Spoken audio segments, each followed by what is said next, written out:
Seu nome é Clarina? Sim. Eu sei com certeza que o vilão da história, ele só vestia branco. Ele se vestia de branco o tempo todo. Está bem. Isso é o que me disseram. Tenho uma foto dele onde ele está completamente vestido de branco. Certo. Então, seu nome é Safira. Sim, meu nome é Sapphire. Estamos no Hotel Memling, porque o vilão do filme, em 1965, ele estava hospedado aqui. Ele estava vestido da maneira que eu estou vestido agora. Então, a primeira frase é: isto poderia ser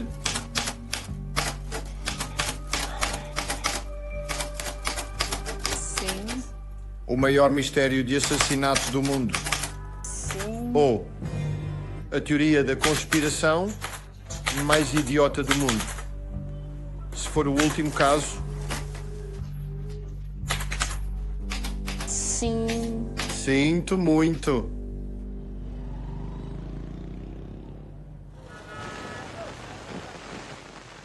Hoje, esta organização e grande parte do mundo também foram chocados por uma tragédia totalmente inesperada.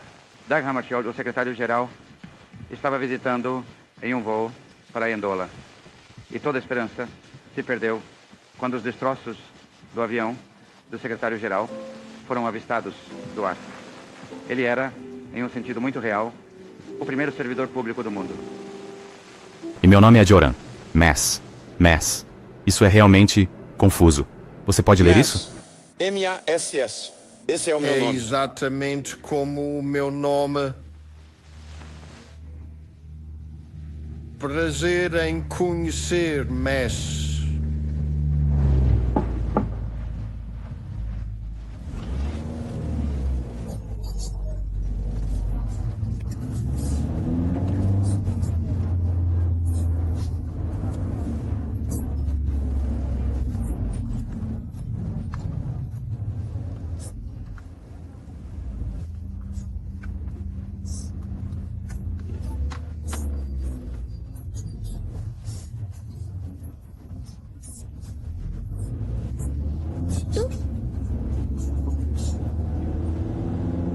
Mas, Mass, você sabe por que estamos aqui? Eu não sei. Estamos aqui porque estamos fazendo um documentário sobre a morte de Dag Hammarskjöld. Ah, tá bom. Tá bom. Depois de muito tempo. Sim. É um caso sem solução, sabe? Sim. Queremos descobrir se Hammarskjöld foi vítima de uma conspiração. Está bem. Quer dizer, você tem feito suas pesquisas há muito tempo? Sim, 6 anos. 6 anos, é? Certo. Qual é o título do seu documentário? O título... Sim. Caso Frio Hammarskjöld. Tá bem. Você acha que é um título bom? Você tem outros títulos? Certo. Então isso significa que este serve? Então você tem que deixá-lo. Agora para o início do filme. Sim. A cena é: estou em um hotel em Lubumbashi, Sim. em Katanga. Aham. O antigo hotel Leopoldo II. Estou sentado em um quarto, jogando paciência. Sabe, o jogo de cartas? Sim.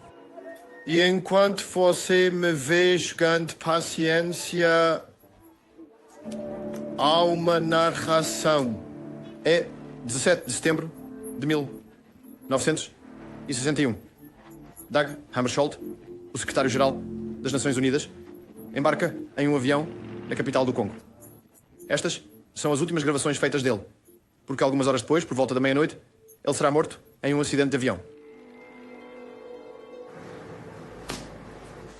Sei que estou falando em nome de todos os meus compatriotas americanos, expressando nosso profundo sentimento de choque e perda com a morte prematura do secretário-geral das Nações Unidas, Sr. Dag Hammarskjöld.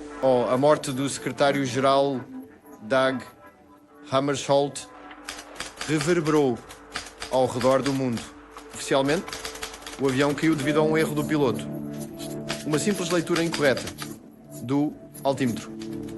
A ONU mais tarde fez sua própria investigação, que ficou indecisa entre erro do piloto e uma possível tentativa de derrubar o avião. Mas desde o início havia rumores sobre uma conspiração para matar Dag Hammarskjöld.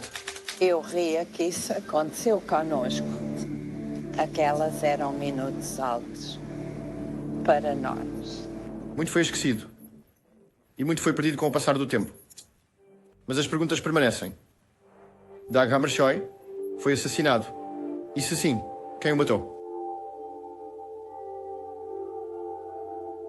Você sabia sobre Hammarskjöld? Não, eu não sabia.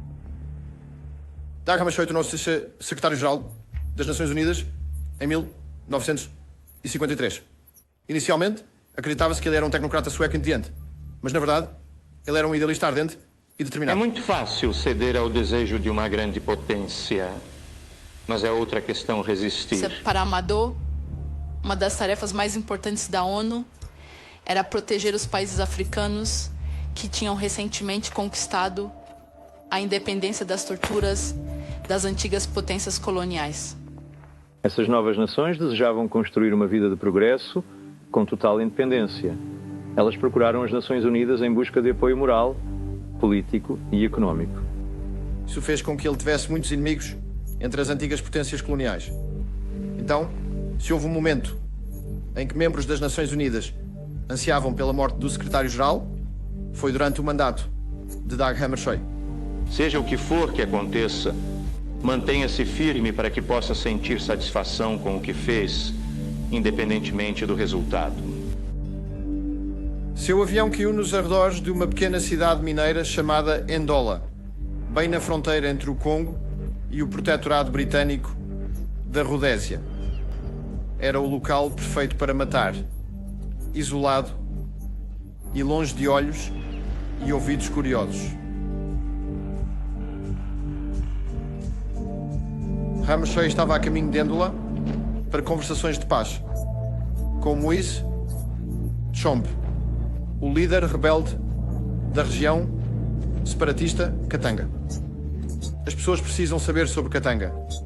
Como Katanga, em 1960, se separou do Congo, declarou independência e uma guerra eclodiu.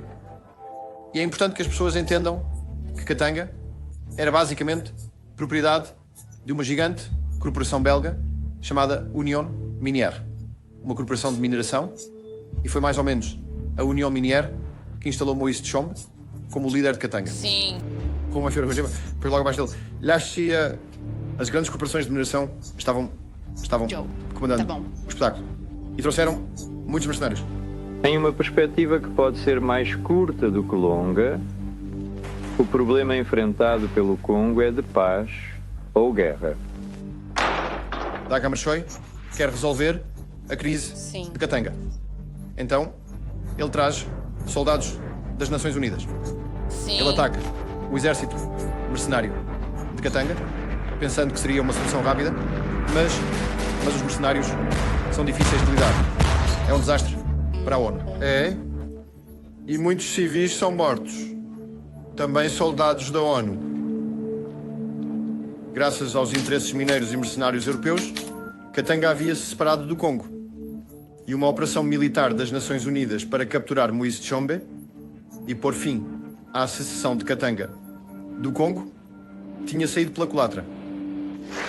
Senhor Presidente, lamento que tenha sido necessário chamar novamente a atenção do Conselho de Segurança para o problema que enfrentamos no Congo. Então, os americanos, acho que também os britânicos, disseram: Dag Hammarskjöld, você tem que resolver isso agora.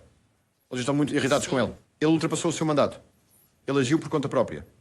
É por isso que ele voa, você sabe, para Katanga, para se encontrar com Moise Tshombe, na esperança de poder negociar um acordo de paz com Moise Tshombe Mas e parar não a luta. aconteceu. Então não. ele voa e assim que o avião está prestes a pousar, ele cai e ele morre.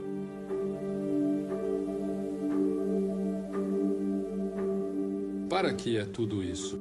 Estamos verificando o equipamento antes de irmos ao local de enterro dos destroços. Primeiro de tudo, precisamos ter as fotos que você encontrou. Lá. Sim? Então, eles mantêm os destroços do Albatina, o avião de Hammarskjöld, dentro de um hangar de aço por muitos meses. E depois, em 1962, enterram tudo. E através desta foto, seríamos capazes de triangular onde os destroços estão enterrados. Ah, sim, isso deve ser muito possível, sabe? Graças aos edifícios que você pode ver aqui em cima. Acho que talvez seja a torre de controle. E há alguns outros edifícios e uma estrada aqui. Vamos revisar o equipamento que preparei para nós. Há 2 capacetes tropicais, porque estaremos trabalhando ao sol para proteger nossa pele escandinava. Há 2 pás, porque se possível, e ninguém se ofender, deveríamos estar cavando pelos destroços.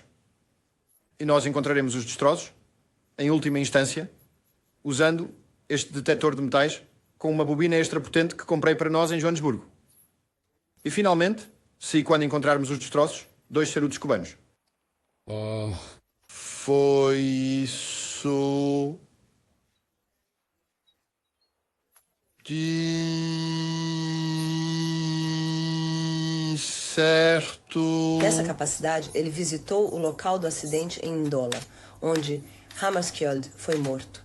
Foi em algum momento nos anos 70. Foi-lhe dada uma placa de metal que supostamente vinha de aviões danificados. Vinha do avião de Hammarskjöld. A placa tinha esses estranhos, pequenos buracos redondos, o que fez o pai de Göran se perguntar. Então ele trouxe a placa de metal de volta para a Suécia e perguntou ao Ministério das Relações Exteriores se tinham algum interesse nela. Disseram que não? Eles disseram que não. Uau! E tantos anos depois, quando o pai de Göran está indo para um lar de idosos, Göran encontra a placa de metal entre os pertences do pai. Ele pergunta ao pai sobre o que é a placa de metal. E a partir desse momento, Göran ficou obcecado com o mistério do assassinato de Dag Hammarskjöld.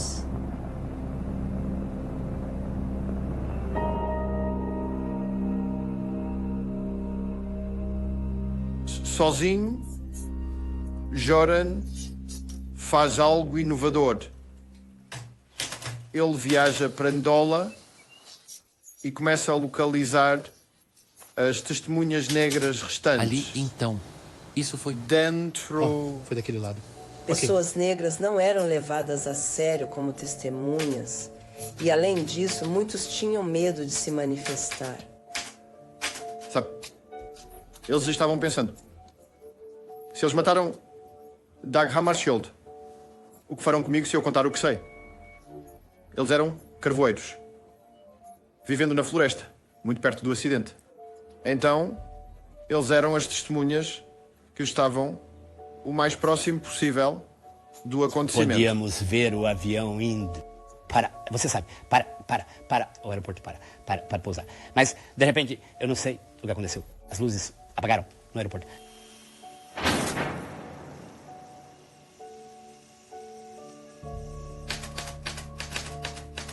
Eles falam sobre outro avião no ar que está atirando no avião de Dag Hammarskjöld. Você disse que ouviu um som... Sei, outro som. Outro Sim, som. aquele som era como um jato. Sim, o...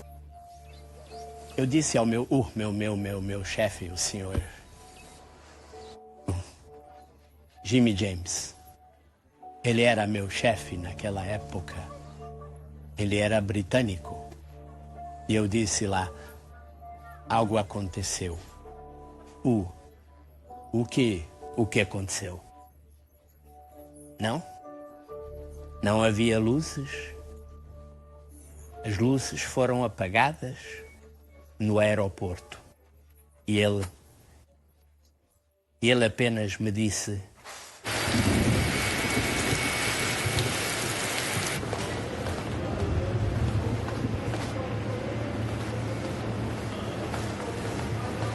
veio do leste porque o piloto, sabe, fez uma curva longa para evitar o espaço aéreo de Katanga. E o avião continuou em direção ao oeste, daquele lado, e desapareceu no horizonte. E bem quando desapareceu no horizonte lá, houve um flash vermelho brilhante. Ali. À direita. Ali? Sim. Pessoas em dólar viram isso. Sim? Muitas pessoas E viram. quanto ao Martin que estava aqui, tomando Sim, conta o controlador da de torre? rádio, Martin, ele afirma que não viu, o que é estranho, porque normalmente ele deveria estar sentado dentro da torre, olhando naquela direção. Disse que não viu. Isso não é a única coisa estranha. Martin, claro, ele fez anotações, quero dizer, o controlador tem que fazer anotações da conversa com os pilotos. Ele fez anotações, mas por algum motivo ele destruiu suas anotações no dia seguinte. Então, 2 dias após a queda, ele teve que reescrever suas anotações. Joran começa a procurar os assassinos. Joran vai para Londres. No Travelers Club, ele se encontra com um ex-oficial da NSA americana, um homem chamado Charles Southall. Agora começou esse sujeito. Sou Charlie Southall. NSA é uma organização americana de Eu inteligência. era um oficial da Marinha. Eles estão basicamente espionando o mundo inteiro. Eu estava em casa com minha jovem família e recebi um telefonema dizendo: você deveria vir para a estação por volta da meia-noite, porque algo interessante vai acontecer. E pouco depois da meia-noite, uma gravação veio de algum lugar na África. Eu não me lembro de onde veio e provavelmente nem sabia na época. Mas um dos supervisores de vigilância comentou que isto é história e tem apenas 7 minutos. E era uma gravação de um homem que conhecíamos, um piloto mercenário belga que chamávamos de Lone Ranger. Ele aparentemente estava em um folga Magister. Ele disse: estou vendo um transporte chegando, estou descendo para dar uma olhada. E ele disse: vou fazer uma investida. E então você poderia ouvir. Isso é realmente assustador. Você poderia ouvir o disparo do canhão. Ratatatat. E ele disse: eu acertei. A chama saindo dele. E bem rapidamente ele disse: caiu. E esse foi o fim da gravação. E processamos essa gravação e a enviamos para Washington. E todos nós fomos para casa então. Na época em que ouvimos essa gravação, eu não sabia que esse era o avião que transportava Dag Hammarskjöld e sua equipe e sua segurança pessoal. Aqui você pode ver a torre de controle. Então este ponto deve estar logo aqui embaixo. Bem logo ali ali embaixo, na verdade. Sim. Minha grande ambição é levantá-lo. Tudo isso tem que vir à Sim, tona. por causa da nova tecnologia. Agora, você só tem 2 passos. Bem, você tem que encontrar o Sim. Primeiro eu tenho que encontrá-lo. Por causa da nova tecnologia. Se você puder reexaminar os destroços. É possível dizer se houve explosivos envolvidos? Voltaremos de manhã com o detector de metais. Então tentaremos varrer para ver se há algo lá. Sim. Provavelmente tenho algo. Sim, deve estar em algum lugar. Sim. Muito perto daqui. Nunca foram tiradas quaisquer fotos chamadas de in situ do corpo de Dag Hammarskjöld. Fotos do corpo como parecia quando foi encontrado no local do acidente. As primeiras fotos foram tiradas depois que ele foi colocado em uma maca. E aqui, na gola da camisa de Dag Hammarskjöld, pode-se ver uma carta de baralho. E, a propósito, essa carta de baralho não é mencionada no relatório da autópsia. Mas você pode perguntar, que tipo de carta de baralho era? O primeiro fotógrafo civil admitido no local do acidente, um homem chamado Norman Kenworth, afirma saber a resposta. Sim, eu era o fotógrafo local e no início da tarde, eu diria início da tarde, recebi um telefonema me perguntando se eu tinha ouvido algo sobre acidente do avião de Dag Hammarskjöld. Quem estava te ligando? Um policial.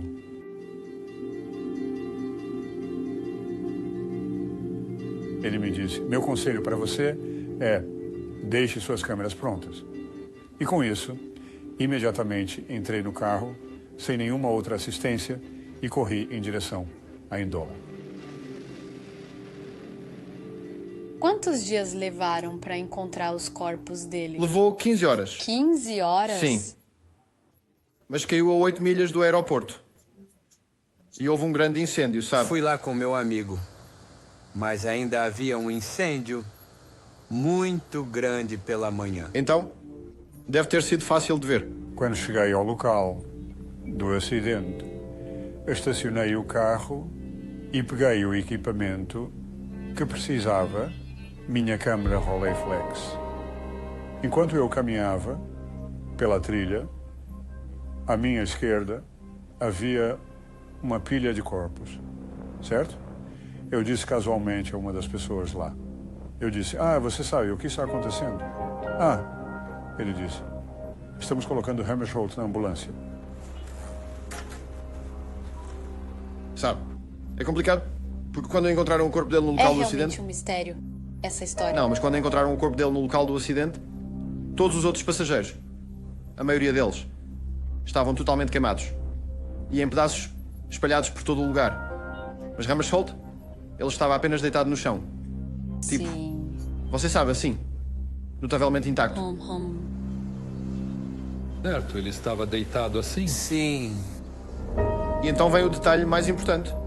Então, alguns dias depois, você encontra o mesmo policial na rua.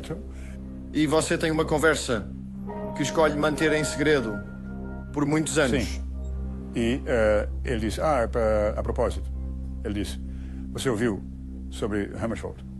Eu disse, bem, você sabe, eu acredito que ele estava morto, ou morreu, ou algo assim. Ele disse, você ouviu de perto? Eu disse, não, eu não vi. Ele disse, bem, entre nós há um boato, agora digo boato, de que ele tinha a carta da morte na gola. Então eu disse, a carta da morte? Eu disse, o As de Espadas. Ele disse, sim. Eu disse, meu Deus, sabe que coincidência, sabe? Aliás, ele disse, por favor, Norma, não mencione isso a ninguém. Ele disse, afinal, isso não foi divulgado oficialmente a ninguém.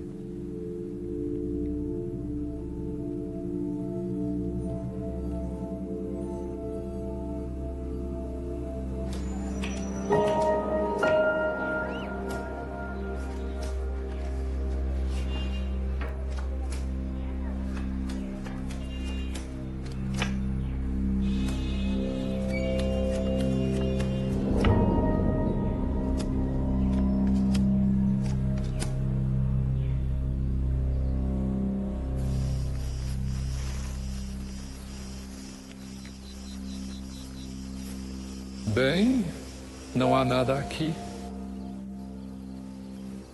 Isso é interessante. Agora, isso torna um pouco estranho. Sim. Quero dizer, de acordo. Isso realmente se encaixaria com o meu mapa. Sim. Se o local do enterro estiver ali, deve fazer um som ali e não aqui, certo? Então, sim, isso faz sentido.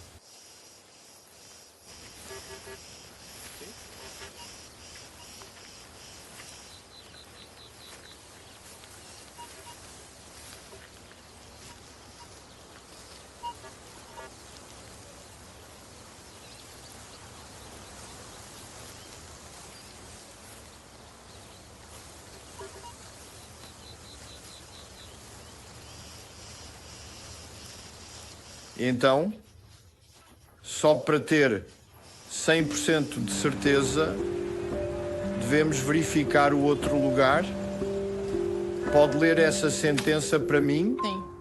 Em setembro de 2010, a história deixou de ser apenas uma teoria da conspiração para os cidadãos idosos. Sim. São apenas as pessoas mais velhas Tá bom. que se lembram de Dag Hammarskjöld. Não. O que aconteceu é que eles têm uma conferência de imprensa no Palácio da Paz, onde uma comissão de juristas que tem investigado o caso apresenta as suas conclusões. A comissão apresentará o relatório sobre a sua investigação sobre a causa da morte do ex-secretário-geral das Nações Unidas, Dag Hammarskjöld em 1961. O objetivo do relatório é avaliar o novo conjunto de evidências descobertas sobre a morte de Dag Hammarskjöld, graças, em grande parte, ao trabalho de Jan Björkdal. Bem, posso dizer, Sr. Björkdal, que fomos muito ajudados pela pesquisa que você nos disponibilizou.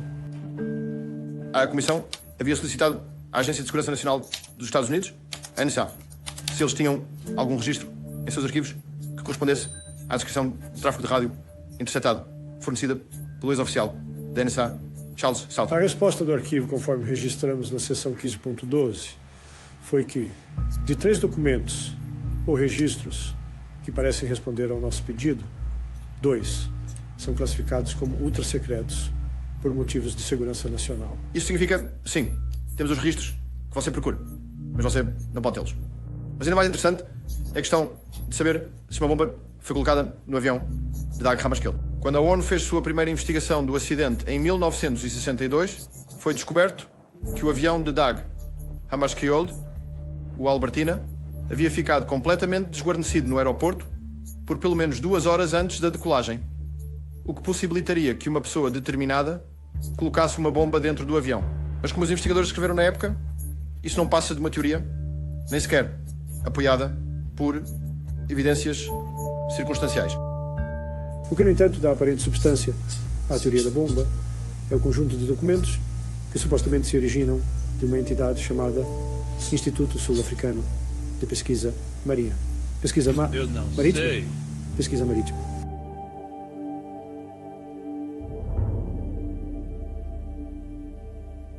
Então agora vamos para a África do Sul. Você vai falar sobre a história do Madiba? Sobre o quê? O que aconteceu lá? Sobre o apartheid?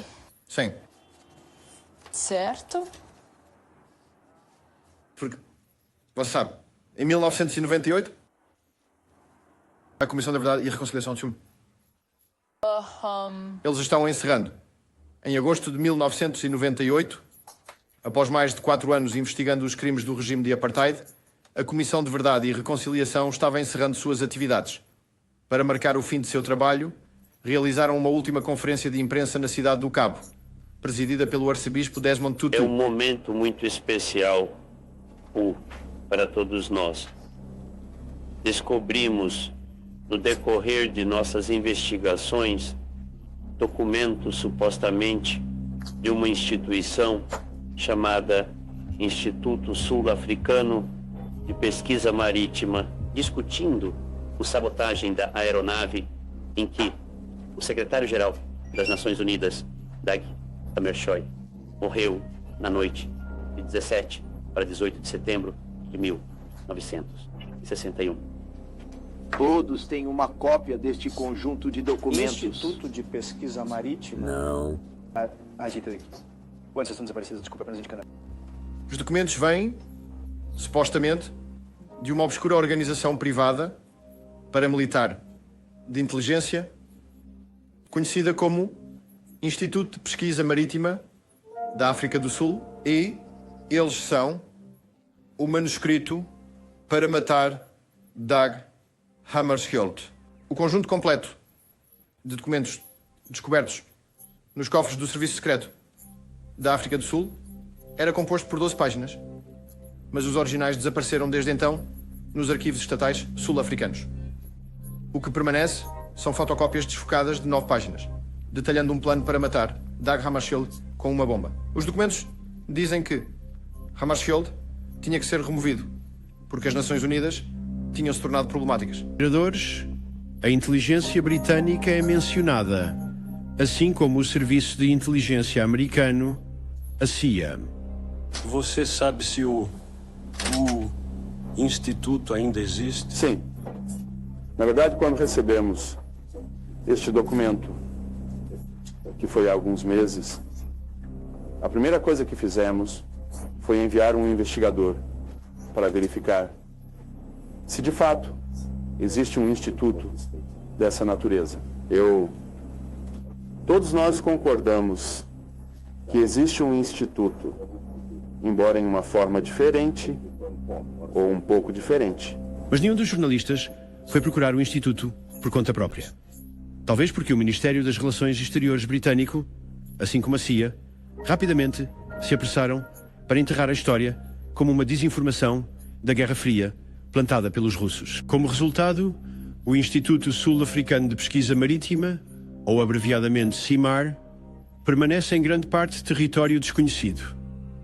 Não é impossível que o relato carregado por estes documentos seja genuíno, mas é igualmente possível que seja uma fabricação bem informada.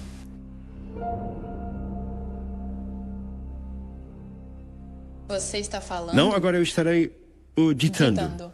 Certo. O pouco que sabemos sobre o CIMAR hoje é graças ao jornalista sul-africano DeWitt Potgieter. No início dos anos 90, ele se encontrou com um homem que afirmava ser o comodoro do CIMAR, um homem chamado Keith Maxwell. Ele se descreveu como comandante da unidade militar da CIMAR Delta e o que ele disse que a unidade é a sucessora de uma organização de 184 anos fundada por um grupo de marinheiros britânicos. Preferindo permanecer anónimos, os grupos têm interesses diversificados. Algumas ordens vêm de Londres e outras são iniciadas aqui na África do Sul. DeWitt Potgieter tira a única foto que conheço de Maxwell. Este é ele, o líder do CIMAR, o Comodoro. Você vê como ele está? Vestido de branco. Vestidos de branco, sim. Acho que porque CIMAR era uma organização marítima, ou assim alegavam, mas Maxwell também se passava por médico. Em alguns lugares ele se referia a si mesmo como Dr. Maxwell Annandale, mas ele não era médico ou qualquer tipo de doutor. E pelo que descobri, quando vi a cirurgia, havia mulheres negras deitadas em camas, com máquinas estranhas, fazendo sons de bip, e ele estava experimentando em pessoas negras. Maxwell está morto agora. Mas enquanto estava lá, consegui encontrar a viúva de Maxwell. Sim. O nome dela é Diane. E eu falo com ela ao telefone enquanto estou dirigindo à noite nas rodovias de Joanesburgo. Meu casamento foi muito difícil e assim mesmo tornou-se muito difícil e eu não gosto do passado. Posso perguntar, você tinha medo do Keith? Ele era abusivo. Não para o Keith, porém. Realmente, principalmente, talvez. Sim. Ele alguma vez mencionou este secretário-geral das Nações Unidas, Dag Hammarskjöld. Acho que ele pode ter mencionado isso uma ou duas vezes, talvez, mas ele não disse muito. Ele só disse que essa pessoa morreu e foi isso. Você sabe algo sobre o CIMAR? O Instituto de Pesquisa Marítima da África do Sul? Ele compartilhou alguma informação com você sobre isso? Essa foi outra organização que meu marido criou sem mim ou outras pessoas. Mas o que ele lhe disse sobre o que era a organização? Sobre o que era isso, ele simplesmente organizou. Não sei por que ele fez isso. Se quer minha opinião sincera, acho que meu marido provavelmente estava um pouco doente mentalmente. Sim. E no final disso, ele estava mentalmente doente e eu pensei que ele estava apenas brincando. Eu sabia que ele costumava jogar, mas sim, apenas brincando com a mente das pessoas para ver o que fariam. E ela me conta algumas coisas muito perturbadoras sobre Maxwell. Como ele gostava de manipular outras pessoas, brincar com suas mentes. Como ele era abusivo e maldoso. Ele era assim. Quão mal era. Bem, sabe o que ele fez? Ele estava administrando várias clínicas nas townships negras, fingindo ser um médico. Então, o nome dele não era Maxwell Annandale. A clínica onde DeWitt Potgieter conheceu Keith Maxwell no início dos anos 90, agora não existe mais. Keith Maxwell Annandale, ou Keith Annandale, ou Keith Maxwell Annandale. S-O-S-E com nome duplo. Sim. John. Ou é Como Keith Maxwell. Keith Maxwell, Arandel. Mas Podjeter descobre que Maxwell tinha mais de uma clínica. A senhora idosa está aqui dentro. Campeão aqui. Keith Maxwell Annandale. Ah, sim. Sim, ele era o médico ou algo assim? Sim, exatamente. Ele tinha um lugar na estrada lá. Costumava ser o antigo Ah, sim, correio. a cirurgia. Isso é correto. Entendi. Isso é interessante. Ele estava sempre vestindo ternos safari brancos. Sim, é correto. Descobrimos que ele estava administrando várias clínicas nos townships ao redor de Joanesburgo,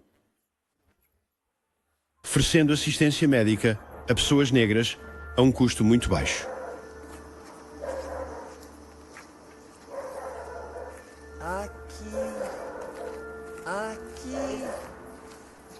Ah, sim, nós temos até o nome. Sim, exatamente. Venha ficar aqui. Então você pode ter uma boa vista. Venha ficar aqui. Venha ficar ao meu lado. É isso. E naquele momento, Jean e nós tivemos dificuldades em descobrir do que se tratavam essas clínicas. Porque ele estava administrando essas clínicas. E as pessoas com quem conversamos nos conta sobre como ele estava experimentando em pessoas negras. Oh, cara, eu posso apenas encontrar o carro dele na antiga Estrada do Parque. Aquele é o carro dele. Oh, esse é o carro dele. Os clientes que vieram aqui pareceram estar satisfeitos com o tratamento que eles receberam. Não. Eles não estavam? Ele era mais um aventureiro, sabe? Porque eu costumava sentar com ele e ver o que ele fazia, sabe? Preciso correr rápido. Ele está ganhando dinheiro com isso. E ele terá um tambor lá e colocará eles no tambor e os rolará. E então, você sabe, dará a eles apenas injeções falsas, sabe? Sim. Mas, você tem injeções em 10 minutos? Ele era cirurgião. Cirurgião, sim. Ele é cirurgião. Quando você vem aqui, também vê as pessoas sentadas do lado de fora, esperando pelo doutor. Eu sei o nome dele, porque em casa eu acho que 10 horas, Dr. Maxwell. Dr. Maxwell? Sim. É o Dr. Maxwell? Era o velhinho que colocou no chá, colocou na máquina. Bem... Lave as mãos. Havia um mistério sobre ele. Legal nas suas próprias coisinhas, sabe? Sim. Mas aparentemente ele é muito quieto e... Muito calmo. Mas um atirador... Atirador preciso. É mesmo? Bem. Sim, eles vieram roubá-lo e... Ele atirou em 1 ou 2 caras. Ele era muito bom com uma arma de fogo. Acho que mesmo antes de ele atirar... Ele era um especialista em armas. Claro, ele era um mercenário, sabe? Ele era um mercenário. Então ele sabe Ele disso. disse isso. Certo? Ele disse que... Sim, ele costumava... Presumiram que quando o contrataram para ir ao Congo e a todos aqueles lugares na África. Certo. Ele alguma vez falou sobre um homem chamado Dag Hammarskjöld. Dag Hammarskjöld não me vem à mente. Maxwell e Podjeter se encontraram várias vezes. Maxwell forneceu muitos documentos dos arquivos da CMA a Podjeter. Entre eles, a primeira parte de um relato fictício da vida de Maxwell, intitulado A História da Minha Vida. Aí está você. É a história da vida de Maxwell, mas ficcionalizada. Conta como, quando jovem, Maxwell é recrutado para a CMA no livro de memórias simplesmente chamado O Instituto Marinho. Em uma fazenda nos arredores de Joanesburgo, Maxwell está sendo treinado com outros cadetes do CMA, todos vestidos de branco. Eles recebem aulas de guerra psicológica e das artes sombrias em geral. O responsável de Maxwell na CMA é um oficial rigoroso e severo, chamado Robert Wagman. No final do treino de Maxwell, o comandante Wagman o envia ao Congo em uma missão clandestina para o Instituto Marinho. No Congo, Maxwell acaba em um laboratório secreto na selva, financiado e operado pelo Exército dos Estados Unidos. Aqui está sendo realizada pesquisa sobre guerra biológica e como transformar vírus em armas. Finalmente, Keith Maxwell, que se chama Ken Marshall, em suas memórias, tem um desentendimento com o comandante do laboratório na selva, que expulsa Maxwell das instalações. Maxwell então viaja para a capital do Congo, fica no Hotel Memling por um tempo e depois volta para a África do Sul. Aqui, as memórias se interrompem inacabadas. Nenhuma palavra é escrita sobre Dag Hammarskjöld e como ele morreu em setembro de 1961.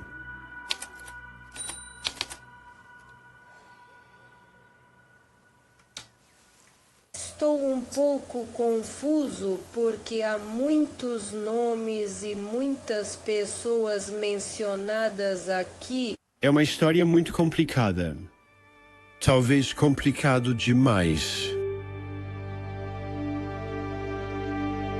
A razão para torná-lo complicado são, claro, os 9 documentos secretos divulgados pela Comissão da Verdade e Reconciliação em 1998, delineando uma conspiração para matar Dag Hammarskjöld. O nome de código para a operação para matar Dag Hammarskjöld era Operações List. Hoje, 20 anos depois, os documentos da lista de operações da CIMA continuam um mistério completo.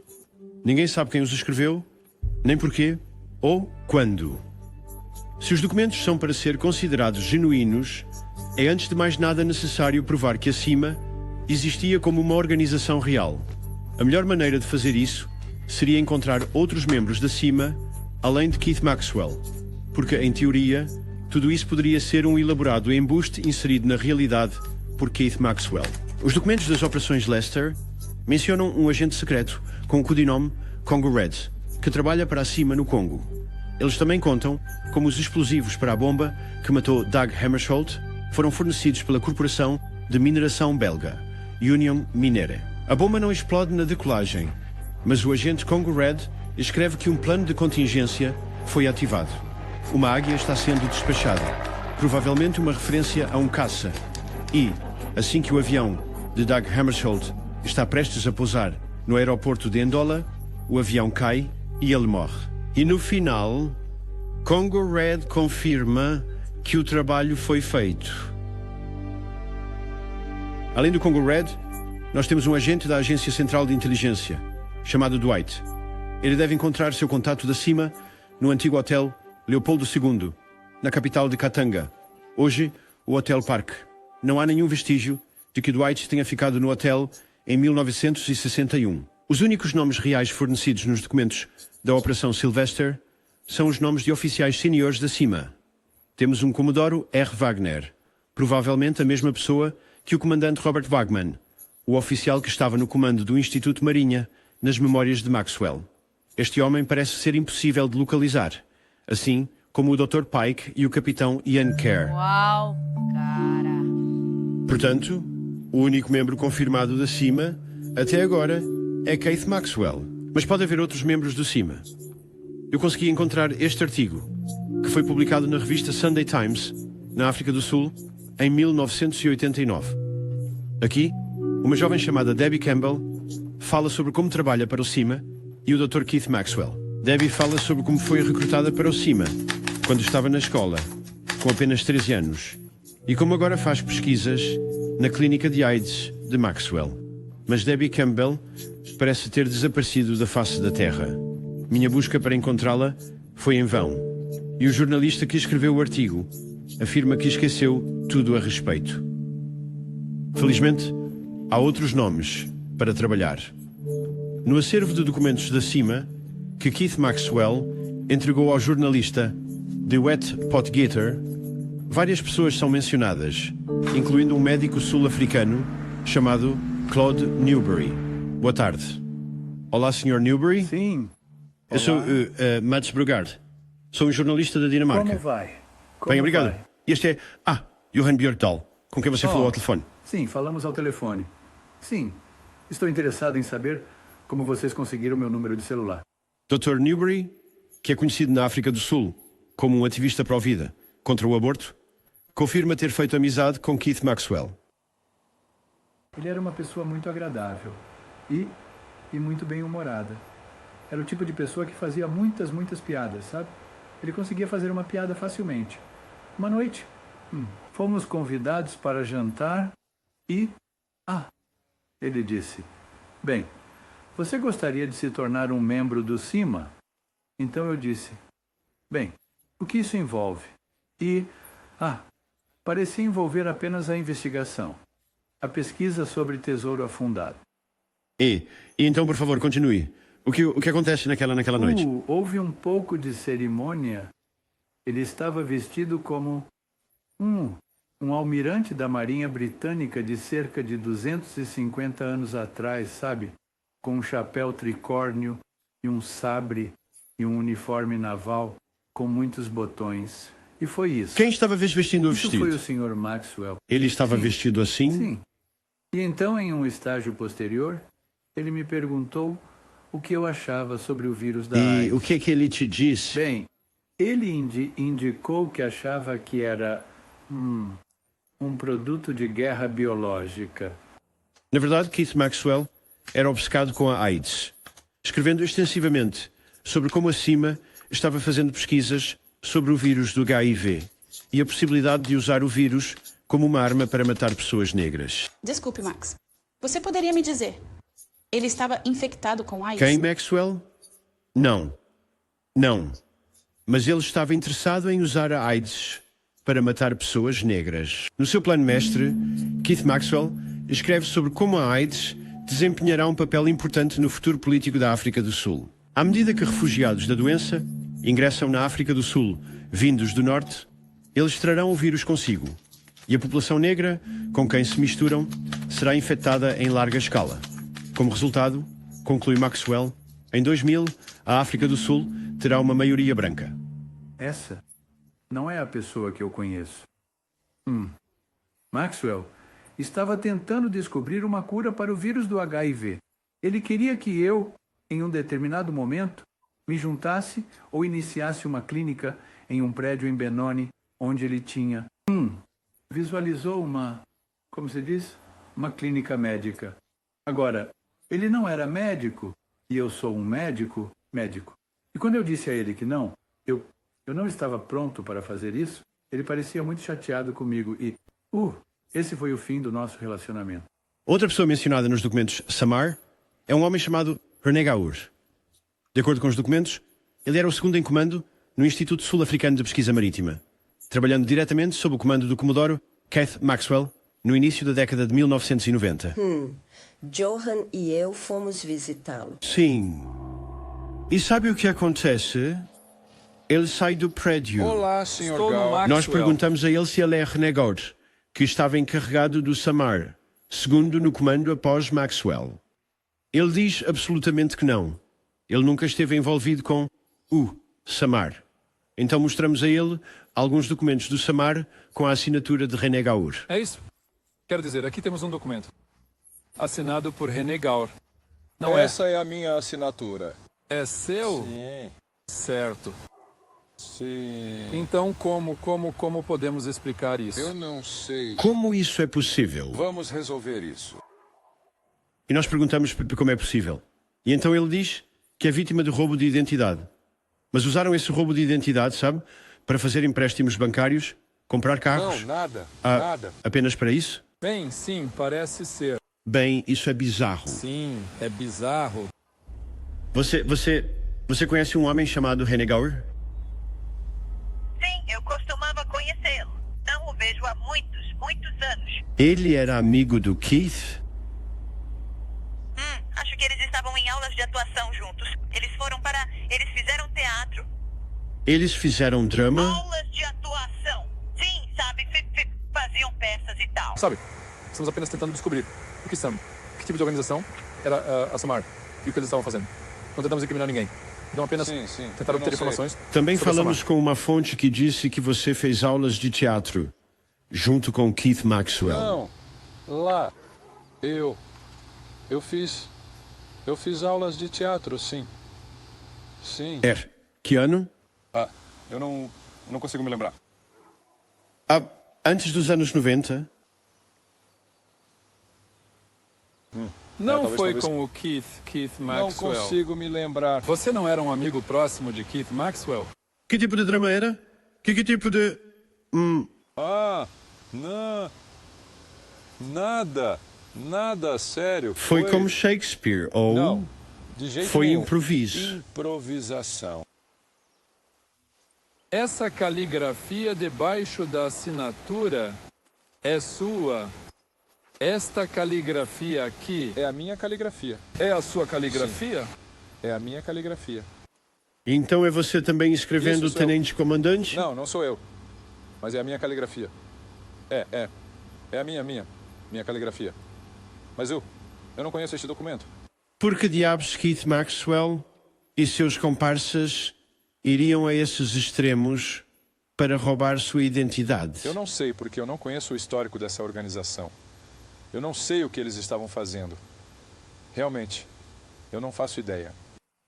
Os documentos Samar também mencionam um general sul-africano chamado Cheney Groenewald. Cheney Groenewald, ex-general e diretor-geral de inteligência militar, ex-8 horas na Embaixada da África do Sul em Londres. E voltando, em um determinado momento ele voltou e meio que se tornou o chefe da inteligência militar. Então, desde então, ele tem estado envolvido no trabalho de inteligência militar, toda a sua vida. Johan e eu, nós vamos visitar Groenewald. E Groenewald nos diz que se encontrou 2 vezes com Maxwell. Ele estava bem vestido, ele falava bem, ele parecia ser alguém que estava em posição de autoridade. Ele até tem o nome de Maxwell, escrito em seu calendário. Maxwell vem encontrar Groenewald e diz a ele se está interessado em... Antes sobre isso... Não, pouco antes do fim do Apartheid. Sim. Nos últimos dias do Apartheid. Sim. Maxwell vem se encontrar com Groenewald e lhe diz que se ele quiser armas e dinheiro para armar pessoas brancas contra pessoas negras. Pessoas negras. Como uma guerra civil. Maxwell pode ajudá-lo. Ele tinha os recursos para usar violência e fornecer armas e assim por diante. Mas eu estava convencido de que ele era financiado e dirigido pelo MI6 ou pela inteligência britânica. Bom, depois de passar 3 anos e meio na Grã-Bretanha, você acaba conhecendo algumas pessoas envolvidas no campo de inteligência. E certos outros nomes que mencionei em nossas discussões eram familiares para ele. O que me disse, bem, obviamente ele conhece essas pessoas. Assim, Groenewald estava convencido de que Maxwell trabalhava para o MI6, inteligência britânica. E por causa disso ele disse não, e eles nunca mais se encontraram. Isso é muito interessante.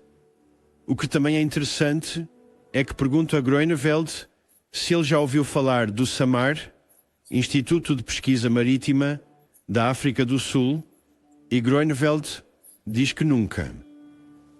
Não, eu não posso. Eu não posso ver essa organização como realmente desempenhando um papel significativo. Se eles tivessem, eu saberia sobre isso. Você tem os documentos da Operação Celeste? Certo, Johan? Alguns deles, sim. Eles estão Poderia aqui. mostrá-los ao general, apenas para obter seu sinal. Sim, claro. Quer dizer, não sei se você viu esses papéis em particular, mas são, acho que 4 documentos. Aqui está um, dando algumas ordens. Você vê? Agora a minha pergunta sempre é, isto é autêntico ou isto é... Tentaram criar uma impressão certo. Isso de que a CIA, por exemplo, estava envolvida. Porque é muito fácil fazer isso. Deixe-me dizer que você seria muito cuidadoso se a CIA estivesse envolvida em colocar algo assim no papel. Se o fizer, então é altamente... não é profissional. Nada profissional. Eu nem sei o que pensar, sabe? Mas... se fosse algo real, essa pessoa que era o comandante do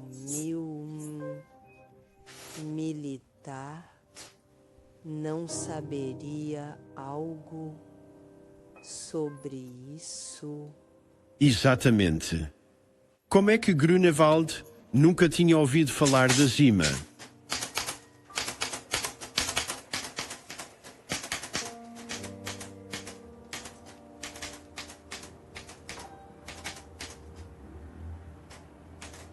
Desculpe.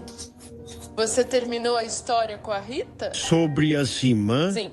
Sobre o próximo poço. Não, na verdade, sim, por enquanto, porque voltaremos para... à África do Sul mais tarde. Sim.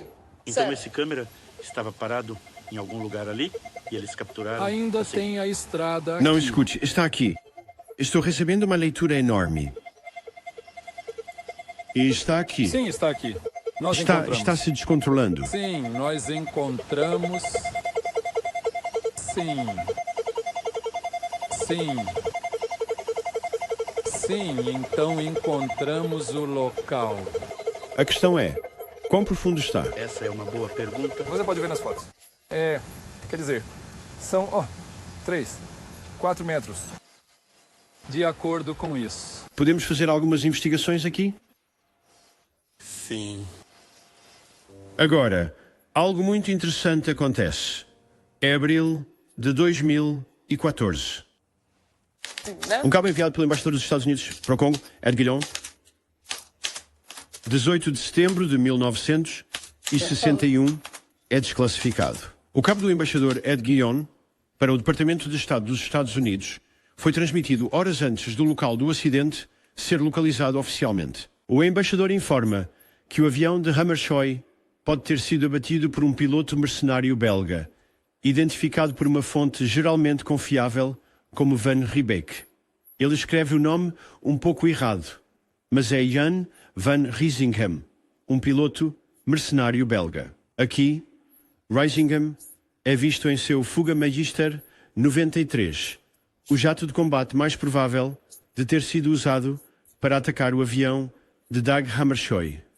O único problema é que Jan van Riesingham está morto. Na Espanha, encontramos o ex-paraquedista belga Pierre Coppens, que era amigo de Riesingham. Eu conheci Jan van Riesingham em 1965. Ele era o piloto do Centro Nacional de Paraquedismo, um centro militar em Morcel. E gradualmente, Riesingham diz a Coppens que foi ele quem atacou o avião de Dag Hammarskjöld. Ele me explicou que a distância era muito longa, então, quero dizer, ele pode chegar ao destino, mas não pode voltar. E de onde ele decolou? Kipushi. Kipushi? Sim, Kipushi.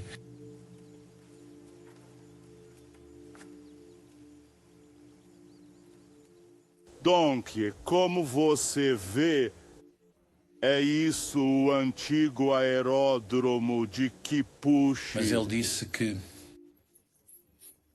eu decolo da selva, quer dizer, no mato, na pista que foi feita pelo trator da União Mineira. Então, logo após as pessoas pegaram, porque havia uma camada de base de pedras.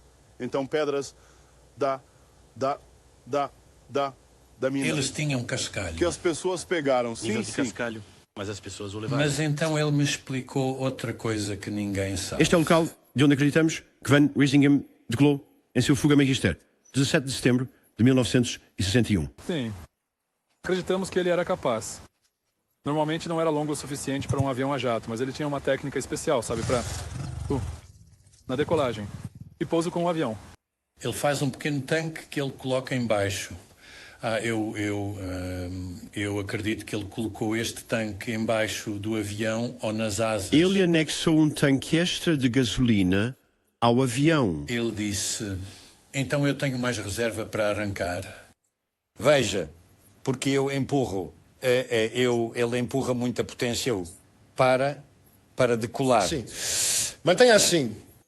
Então é noite quando Riesingham voa o seu Fuga para Ndola. E lá ele intercepta o avião de Hammarskjöld. Sim, está bem. Falando Swahili. Falando Swahili.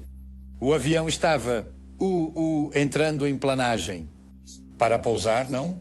com todas as luzes O acesas. avião de Hammarskjöld? Sim, e ele disse, eu chego por trás, eu só chego por trás. E então ele atira... E ele disse... Onde no avião ele atirou? Falando só ele? Em algum lugar. Na asa esquerda... Falando Swahili? Sim, por causa dos tanques nas asas. Quando você tem munição com explosivo, basta dar um tiro na asa e ela vai explodir. Certo. Esta é, de fato, uma foto da pessoa que basicamente matou Dag Hammarskjöld. Sim.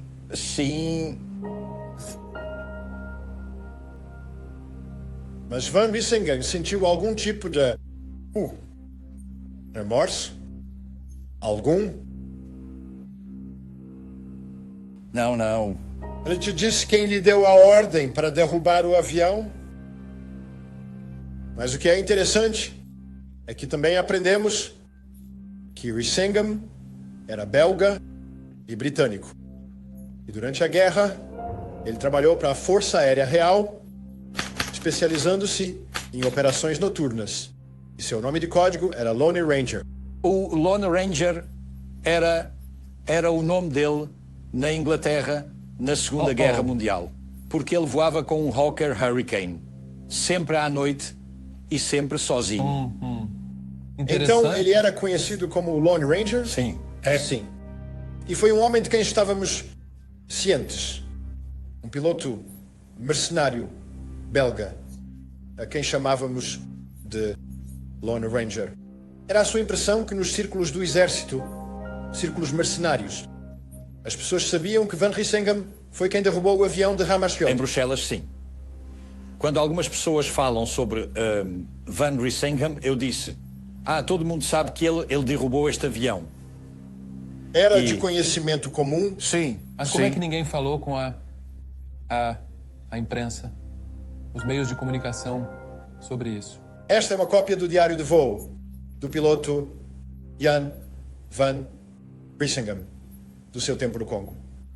O único período não registrado no diário de voo são os dias pouco antes e depois da morte de Dag Hammarskjöld.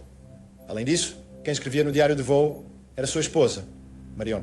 Então, sabe como isso pode ser confiável?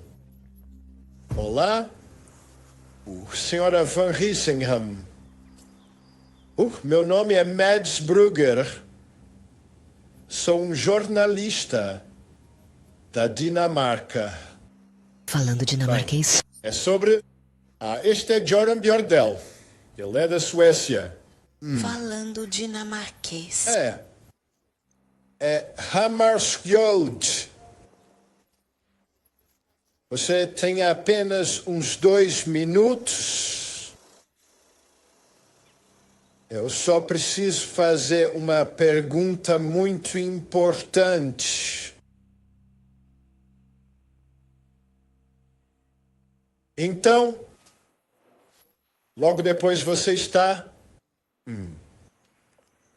As Nações Unidas nomeiam um painel de especialistas com 3 pessoas. Agindo com base no relatório da Comissão de Juristas, as Nações Unidas nomeiam um painel de especialistas composto por 3 pessoas, encarregado de avaliar o novo conjunto de evidências no caso da queda de Dag Hammarskjöld. E eles ficam sabendo sobre a placa de metal de Göran. Lembra? Aquela com os furinhos?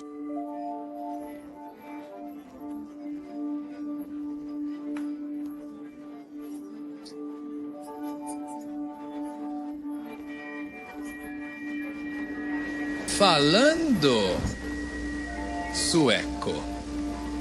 Falando sueco. Falando sueco. Falando sueco. E eles vêm para Estocolmo para se encontrar com Göran e ele entrega a placa de metal. Esperamos, é claro, que esta placa de metal seja a prova irrefutável.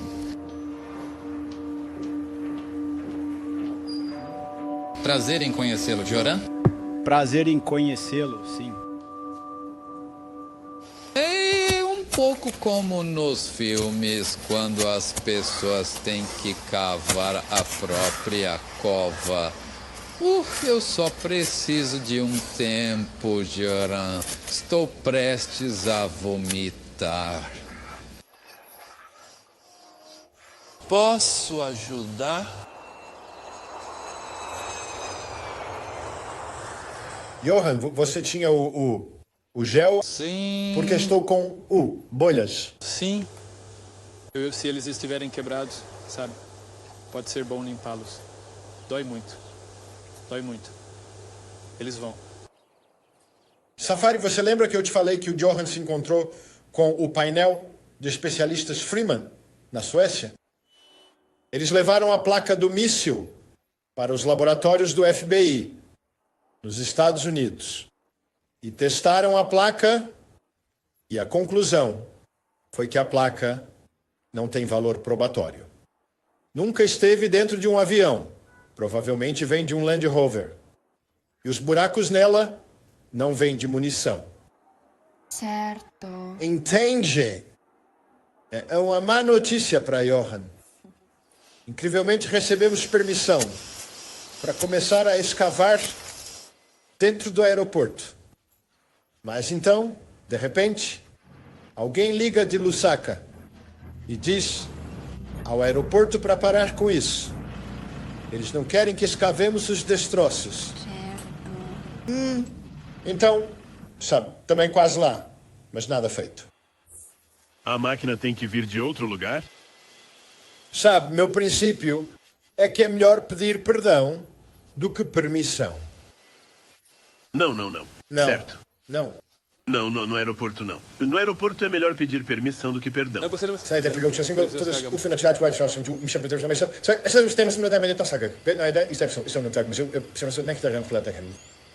Fem Hammershøi.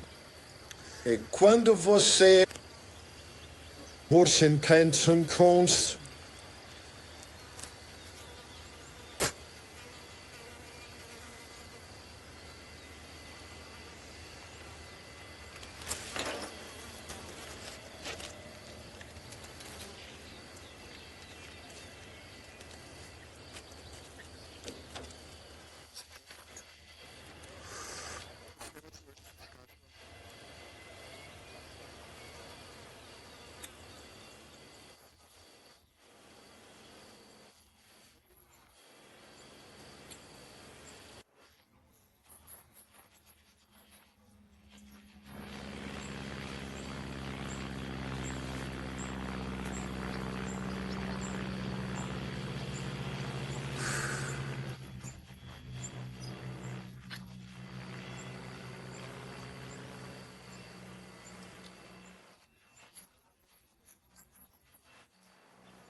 Ao vê-lo, ele parece um personagem pateta de uma comédia maluca. A explicação é muito simples. Para mim, Dag Hammarskjöld foi, acima de tudo, um bilhete para todas as coisas que realmente gosto. Rastrear mercenários belgas, contar histórias de homens maus que se vestem de branco, o as de espadas, encontrado em cenas de crimes, rumores sobre sociedades africanas secretas. Foi por isso que embarquei nessa jornada, sem realmente saber aonde isso levaria. Por 6 anos, Johan e eu trabalhamos no caso de assassinato. Viajamos por toda a África e Europa, vasculhando arquivos e conduzindo enormes quantidades de entrevistas com homens idosos de pele manchada de branco. Tivemos algumas vitórias pelo caminho. Nos arquivos de um ex-espião britânico, descobrimos um telex nunca antes visto do líder rebelde de Katanga, Moise Tshombe, para o primeiro-ministro do Protetorado Britânico da Rodésia. Aqui, Tshombe pedia que 2 caças fossem entregues imediatamente. O telex está datado do dia antes de Hammershøi chegar a Ndola, para conversações de paz com Tshombe. Mas ninguém sabe se os caças chegaram a ser entregues. E não podemos esquecer que encontramos esta foto, nunca antes publicada, do avião de Hammershøi após o acidente. Mostra um grande buraco na cauda, mas afinal de contas é apenas um buraco. E quem sabe? Então, eu comecei a procurar uma saída, porque uma coisa que eu me importo é com o meu próprio legado. É porque quando encontraram o corpo de Hammershøi, ele tinha uma carta de baralho na sua gola da camisa. E eu conheci um homem que me disse que estava no local do acidente, que a carta de jogar em sua gola era o as de espadas. Se Jan Bjarkdal e eu não conseguíssemos resolver o caso, eu empregaria todos os velhos truques do meu ofício, cosplay e interpretação de papéis, capacetes coloniais e vestir-se como o Dr. Maxwell. É também por isso que tive a ideia de empregar não apenas mas duas secretárias africanas, esperando que, de alguma forma, elas salvassem meu filme naufragado apenas com sua presença. Se você me perguntar por que 2 secretárias e não uma? Sim, não consigo explicar. Então, Karina, onde estávamos?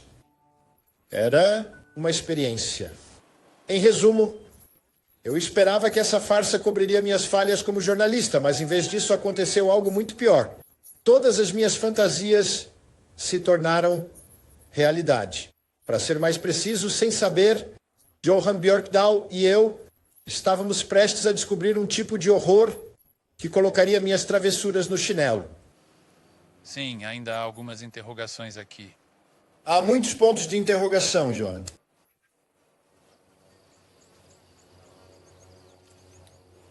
Acho que um de nós tem que voltar para a África do Sul para estudar mais acima, para realmente, chegar ao coração do assunto.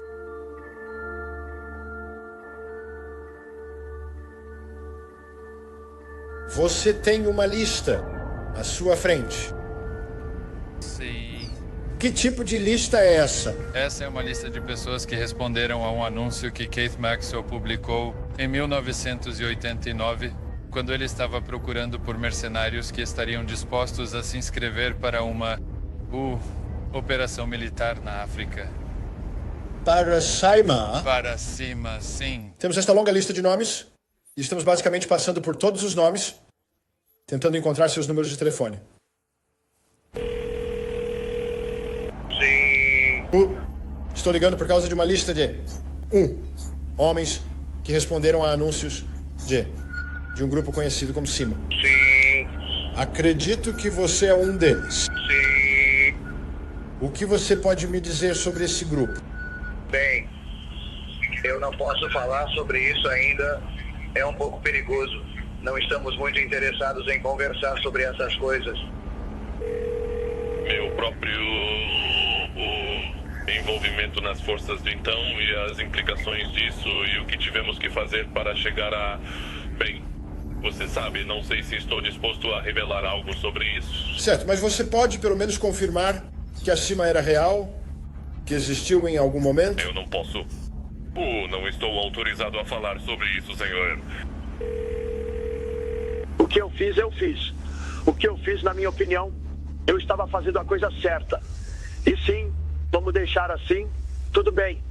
Você pode encontrar outras pessoas que talvez estejam dispostas a discutir isso, porque eu sou apenas o homem da limpeza. Então, de onde você conseguiu o meu?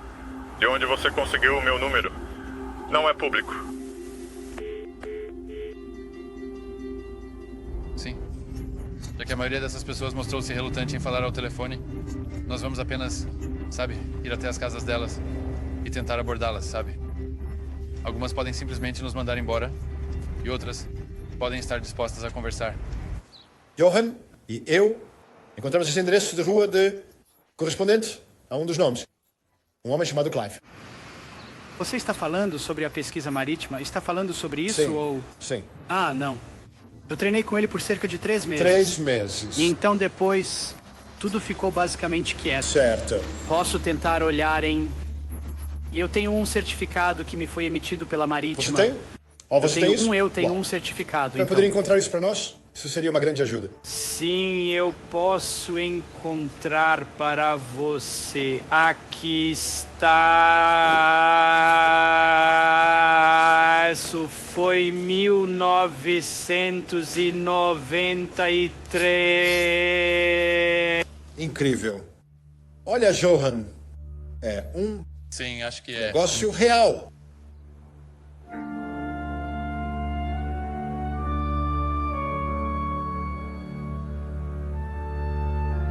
Ele foi para um acampamento secreto, de treinamento da CIMA, fora de Joanesburgo, onde eles estavam vestindo roupas brancas.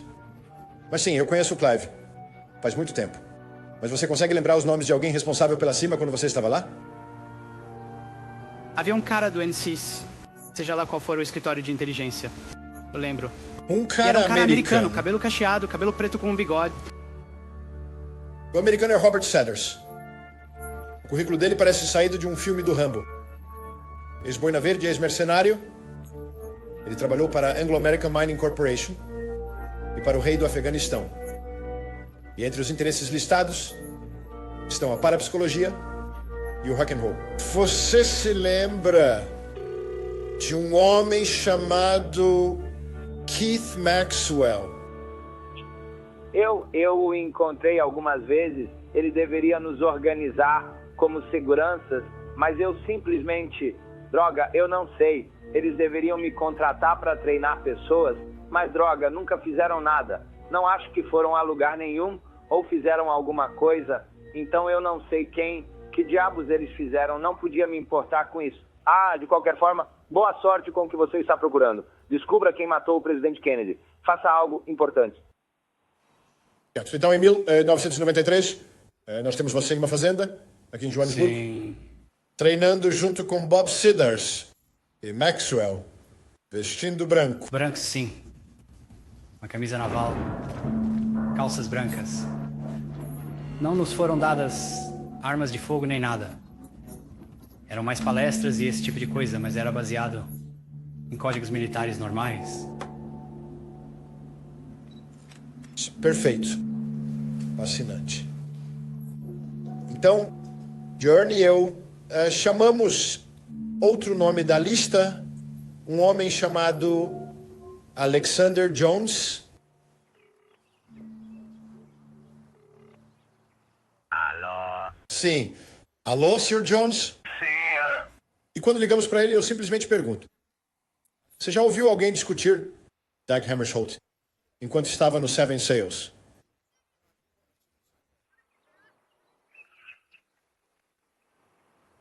Entendi. Agora está começando a ficar desconfortável. Qual é a pergunta? E logo depois, nos encontramos com ele. E ele é o cara que estávamos procurando há 6 anos. Então, em termos simples, o que é Saima? Saima era uma organização clandestina de mercenários para alugar. Financiado por quem? Financiado por governos estrangeiros. E qual era o propósito da Saima? Saima estava lá para ir desestabilizar certos países e você sabe, basicamente éramos soldados. E qual era o seu papel especificamente? Você estava na linha de frente, por assim dizer? Eu estava definitivamente na linha de frente operacional, combate corpo a corpo, linha de frente, liderando operações, se você quiser chamar assim. Você matou pessoas pessoalmente? Sim. É perigoso para você falar conosco sobre isso. Definitivamente. Muito. Quero dizer, você sabe, eu poderia sofrer retaliação do meu próprio povo. Você é sentado com uma lista de nomes. E todos esses nomes nessa lista podem ser facilmente encontrados. Mas por que você está correndo esse risco? Eles perguntam. Acho que já é hora de termos um desfecho. Eu preciso de um desfecho pessoal.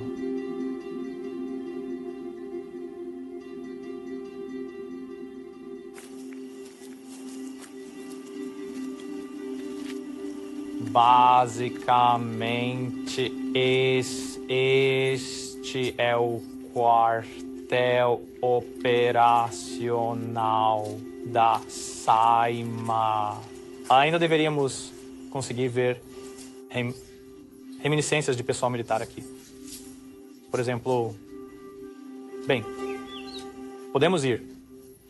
As barracas ficam por aqui. Quantas pessoas estavam envolvidas, Saima?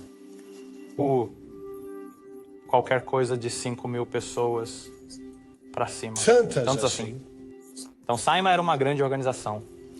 À nossa frente, agora, estaria o seu salão principal, que seria o seu refeitório e o seu local de reunião. Veja, Saima era muito inteligente na forma como operava.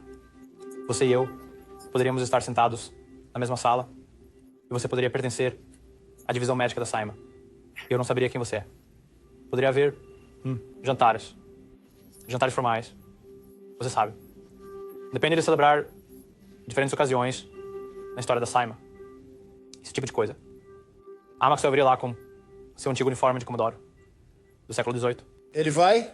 Tipo, Lord Nelson? Sim. Com um chapéu, tudo. Com uma espada. Veja, eles eram muito apegados às tradições navais britânicas do século XVIII. E a vestimenta, especialmente a hierarquia.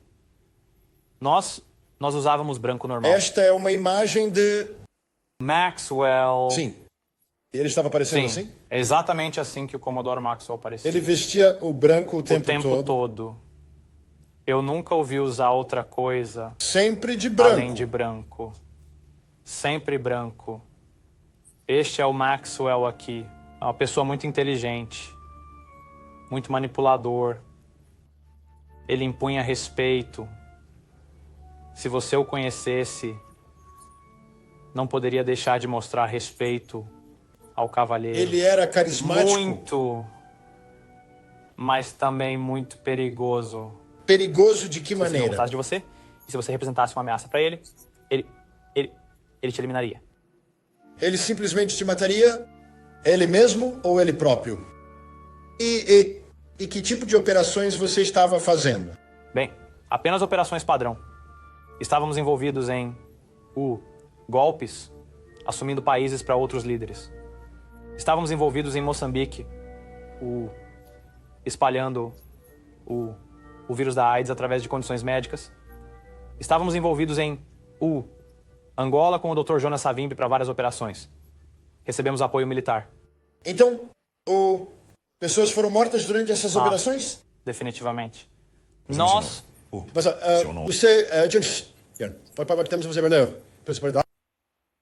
Você mencionou espalhar ativamente a AIDS? Havia uma unidade em da cima que uma das coisas era que íamos a países africanos. E como isso foi feito, exatamente? Através de inoculação. Por meio de vacinas? Sim, por meio de vacinas, fingindo inocular pessoas e esse tipo de coisa. A ideia sendo matar pessoas negras? Sim. Para erradicar os negros. O conceito... Você deve entender que a AIDS era um assassino. Era incurável naquela época.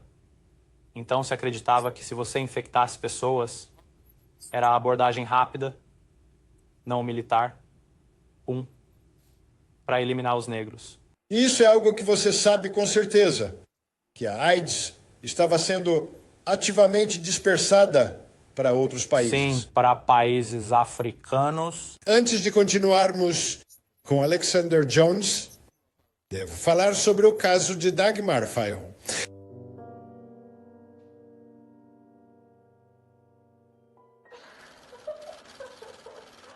Não é lindo? Agora venha de casa. Fantástico. A Jade, agora sorria para a câmera. Aconteceu de eu descobrir um anúncio colocado em um jornal sul-africano da CIMA, onde eles estão procurando os assassinos de Dagmar Fayol. E conseguimos encontrar o irmão de Dagmar Fayol, Carl Fayol. Vai sorrir. Sacuda tudo. Sacuda.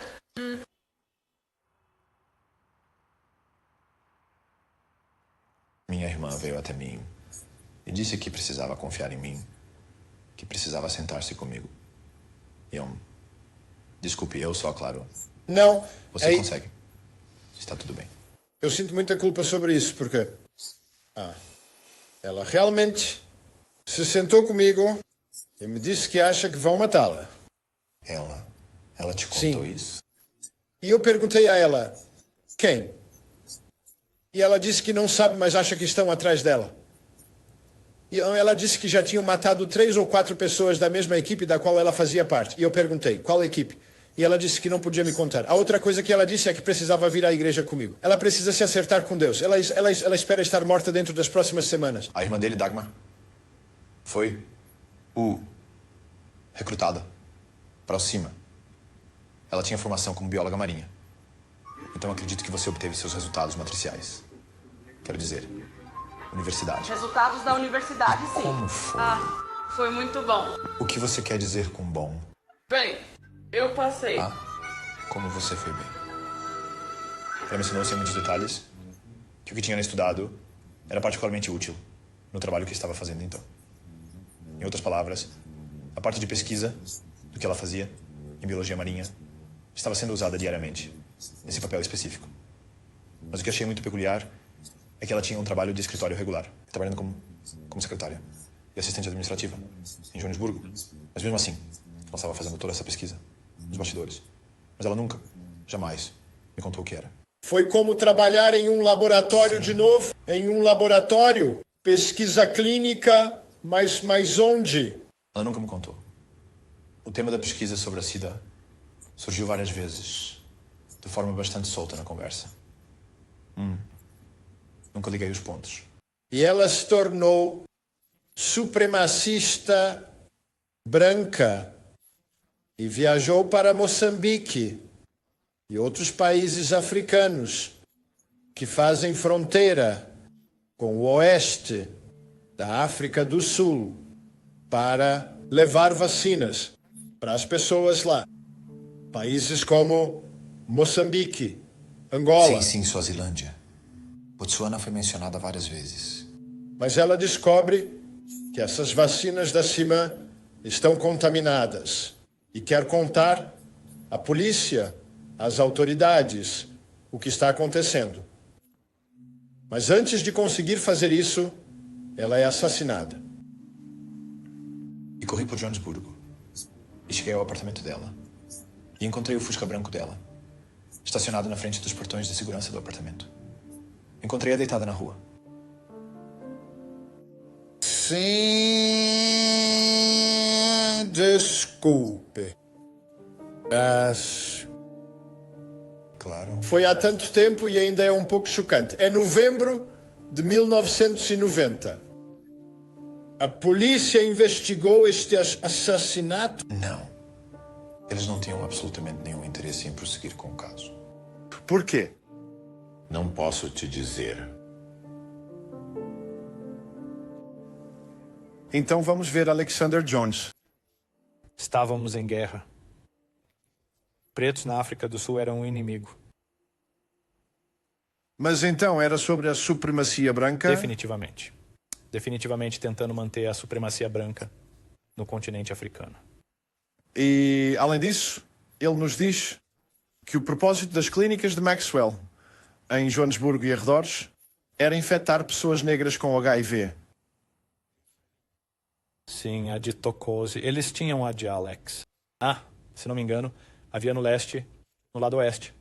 Então, esses eram centros de pesquisa para eles, para injetar uma solução nas pessoas, para ver que preveniam a AIDS. E, ao mesmo tempo, estavam injetando as pessoas com AIDS. E ele estava trabalhando apenas com pessoas negras nessas clínicas? Sim, por quase nada. Sim. Mas é isso que estou dizendo, então você sabe o que quero dizer. Para quê? Qual a maneira mais fácil de conseguir uma grande cobaia? Que você está vivendo no sistema de apartheid. Que as pessoas não têm direitos. Elas precisam de tratamento médico. Há um filantropo branco chegando e dizendo: sabe de uma coisa? Eu vou abrir essas clínicas e vou tratar vocês. Eu farei isso. E enquanto isso, você é, na verdade, o lobo em pele de cordeiro. Isso é horrível.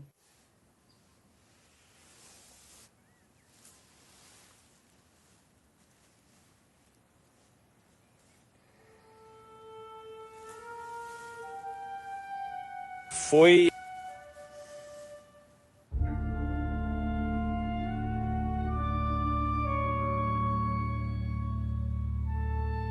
Havia uma coisa de instalação de pesquisa. E havia monitores. Havia tubos. Havia um laboratório adequado. Se você quiser dizer um laboratório de cientista, sabe? Um laboratório de cientista estranho, de verdade, definitivamente. Havia clínicas também em outros países? Bem, veja, eu sei. Pessoalmente que eu sei de uma base de operações para este projeto estava em Moçambique. Isso eu posso te contar. Onde Dagmar Fail estava trabalhando? Ele sabia sobre Dagmar Fail e o que ela fez? Ela foi recrutada para fazer pesquisa médica nos laboratórios de Maxwell, em Alexandra. Então, obviamente, ela progrediu e se tornou parte do círculo interno das operações. E ela foi para Moçambique para cumprir suas obrigações. E quando isso aconteceu, espalhou-se a notícia de que ela iria testemunhar. Ela ia informar as autoridades sobre o CIMA? Correto. E a disseminação da AIDS? Isso mesmo. E acho que é bem conhecido em nossos círculos que foi a própria CIMA que a eliminou. Mas por que a CIMA colocaria esse anúncio? Por que não fariam? Olhos é como uma isca. Exatamente. Outra interpretação possível é que houve uma entrevista publicada na África do Sul com Maxwell e um alferes, uma mulher chamada Debbie. Ela é a jovem. Sim. Sim. E... onde ela estava na escola e ele a recrutou da escola. Sim. Tentamos localizá-la, mas não conseguimos encontrá-la. Não, eu não acho que ela esteja por aí mais. Você não acha que ela está viva? Poderia ser Dagmar Fail. Não é a Dagmar. Não, são duas mulheres diferentes. diferentes. O nome dela é Debbie Campbell. E em a Debbie de Debbie não é, mas a Debbie é loira.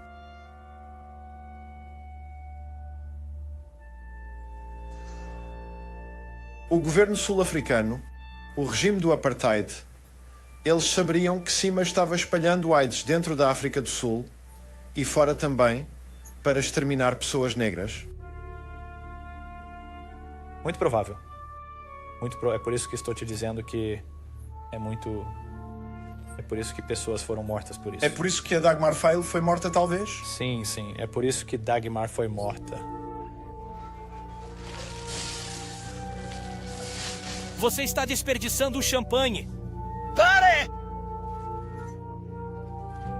Você está desperdiçando o champanhe. E após a morte de Dagmar, a mãe de Dagmar continua a investigar o caso. Ela quer descobrir quem matou sua filha. Ela tentou testemunhar sobre o evento para a Comissão de Verdade e Reconciliação. Eles disseram que não porque era muito controverso. Os assassinos nunca foram encontrados. O caso não foi investigado. E eles não a ouviriam. Na verdade, acho que na segunda ou terceira vez que ela foi à Comissão de Verdade e Reconciliação, eles a escoltaram para fora. Só a menção do Instituto Marítimo da África do Sul deixava as pessoas nervosas. Eles não ouviam de jeito nenhum. Depois ela faz amizade com um oficial do CIMA. Acredito que talvez seja Maxwell, que lhe fornece informações sobre CIMA e sua filha. Sim. Ele procurou minha mãe. Não sei se foi por culpa ou apenas por um incômodo da consciência. Ele entrou em contato com minha mãe e deu a ela um monte de documentos. Acredito que se encontraram várias vezes. E ali havia cabeçalhos do South African Maritime Institute. Então essa foi a primeira vez que eu ouvi falar desse instituto. Pouco tempo depois, vamos a um endereço em Joanesburgo, onde os pertences pessoais da mãe de Dagmar estão guardados. Ela está morta agora, a mãe de Dagmar. E nos pertences dela encontramos uma agenda de endereços. Ai. Ok, John. Encontrei um nome interessante aqui. Maxwell K. Maxwell. Você tem o Maxwell? O quê? E eles se encontrariam regularmente ou... A maior parte foi por telefone. Então, em um momento, ela foi informada de que ele estava indo para a Namíbia. Ele está fugindo do país. Não se sente seguro aqui. E entregou toda essa documentação a ela. E ela nunca mais teve notícias dele. Maxwell estava fugindo para a Namíbia? Sim, o país da Namíbia surgiu frequentemente. Renegor? Não. Aqui está. Renegor e Namíbia. Esse é o Renegore. Ele estava na Sama. Ele estava destinado a substituir o Comodoro Maxwell. Sim. E nesse livro, a mãe de Dagmar fez um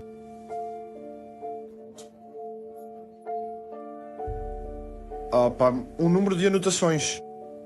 Diz polícia. E depois algo foi riscado. Depois há parte de um nome, terminando E-N-I-E, e então F-R-O-E-R. Não, este é Groenewald.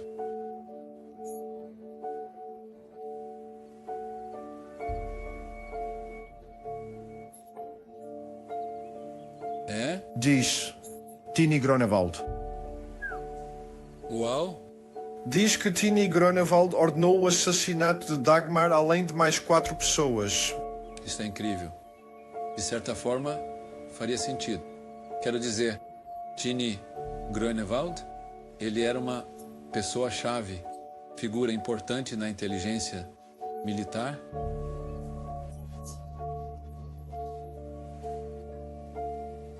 Eu não sei.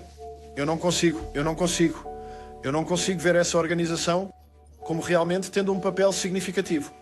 Se tivessem, eu saberia disso. Ele está mentindo. Toda a África do Sul sabia sobre Saima. Todos no campo militar sabiam sobre Saima. O governo sabia sobre Saima. É por isso que podíamos operar a partir de instalações sul-africanas. Eles estavam recebendo ordens do exército sul-africano? Não, eu acho que nossas principais ordens vinham do governo britânico. Essa é a minha opinião. O governo britânico? Sim. Bem, os nossos instrutores, controladores britânicos, seja lá como. Eu, e ainda hoje, ainda acredito que éramos uma subunidade de alguma britânica. Entidade. Você acha que isso é realmente verdade?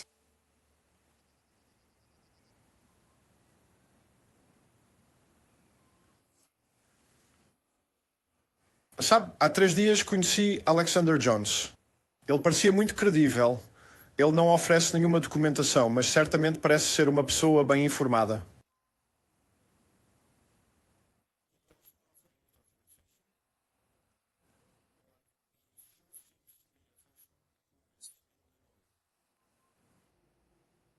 Vamos colocar desta forma. Durante 4 anos após eu sair da Saima, tentaram me recrutar de volta todo mês. Todo mês? Todo mês Maxwell marcava uma reunião comigo, enviava alguém, coisas assim.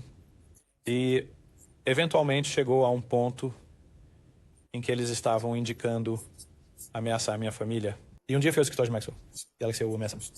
Eu disse diretamente a ele: por mais que você conheça pessoas, você tem... E lembre-se, eu também tenho minha própria equipe. Eu disse: vocês ou recuam, ou um de nós vai morrer. Então terminou de forma ruim, em certo sentido, porque eu tinha tido o suficiente. Eu tinha uma família. Quando comecei minha família, eu não estava mais solteiro. Não era só eu. Eu tive que assumir a responsabilidade. Então sabe o que você faz? Você, na minha visão das coisas, você simplesmente se livra de tudo, que pode incriminá-lo ou obter... Então, você destruiu tudo que apontava para você e Saima terem um passado juntos? Mas é ruim para a história... É ruim para a história? esta história? Sim. Porque começa com Goran Bjorndal e eu tentando resolver o mistério sobre quem matou Dag Hammarskjöld.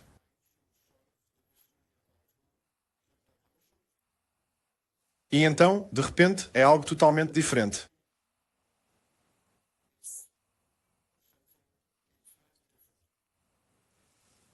Mas eu ia perguntar. O mistério foi resolvido?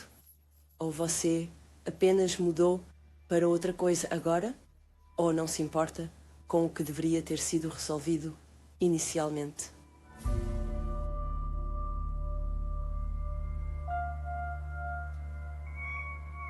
Então, o Instituto Sul-Africano de Pesquisa Marítima matou Dag Hammarskjöld?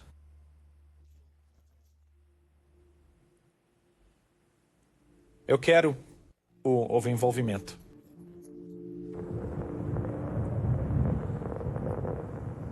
Com base em que você sustenta essa teoria?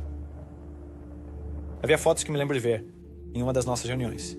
Isso é o que eles usavam como uma ferramenta de recrutamento. Havia uma foto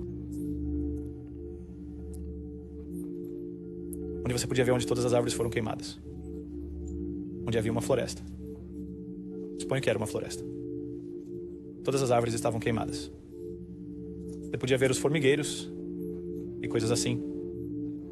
Havia uma foto dos caras com seus uniformes, em pé, os antiformigueiros e tal. E depois havia a foto do avião de um lado. Então nos foram dadas 3 fotos. Quem eram os caras na foto? Maxwell estava na foto. Ele era muito jovem.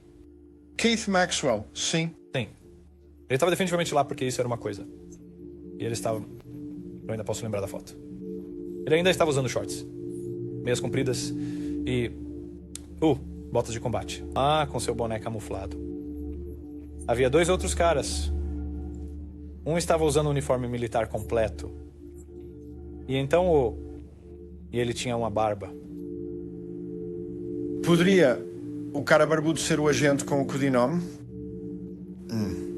Congo Vermelho? Sim, eu colocaria...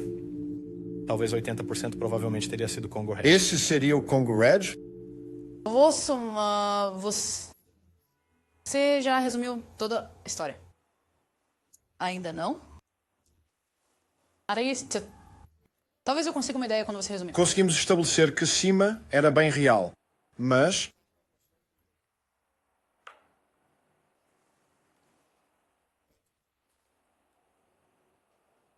Mas ainda assim, você sabe, fica na fronteira entre a ficção. Parte disso é real e parte é muito difícil de provar. Maxwell se encontra com um jornalista sul-africano chamado De Wet Potgieter. E ele lhe dá muitos documentos da Cima, incluindo uma espécie de memória escrita por Maxwell chamada A História da Minha Vida. É um relato ficcional da vida de Maxwell. Mas a parte que ele deu a The Wet Potgieter não é a história completa. A última parte da história está na posse da mãe de Dagmar Fell.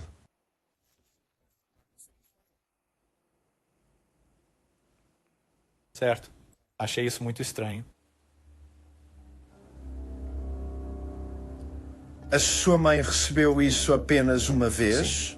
Sim.